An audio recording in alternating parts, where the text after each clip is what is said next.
Friends who install light strips at home must see it. Many lighting effects are lost on this detail. I use the example of a circular ceiling. If you didn't specifically tell the decoration workers, they would just leave the strip in the socket. The light is irregular. It's crooked. It's called jagged light. The responsible ones will straighten the light strip. So here's the effect. A little better than the previous one, but from light to dark.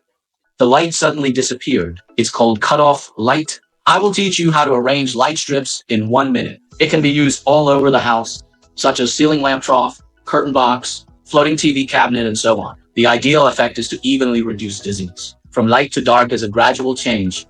It can make you feel that the space has become higher to make an effect, in addition to the quality of the light source. What's more important is the installation location.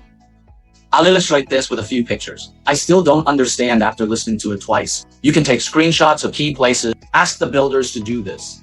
The lighting effect will be much better. You start with a light slot. Usually this is the bezel. The reason for the cutoff light is that the light is cut off by the baffle.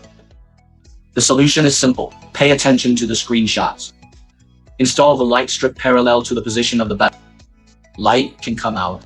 The fixed light strip can be pasted. It can also be locked with a buckle. Generally, merchants have matching packages. Wipe the board clean before pasting. There can be no ash. Otherwise, the light strip will heat up, easy to fall off. In pursuit of effect, you can match it with a 45-degree aluminum groove. There is a layer of diffusion plate on it. The light is softer. There will be no jagged light. Install light strips in other parts of the house. It's all the same.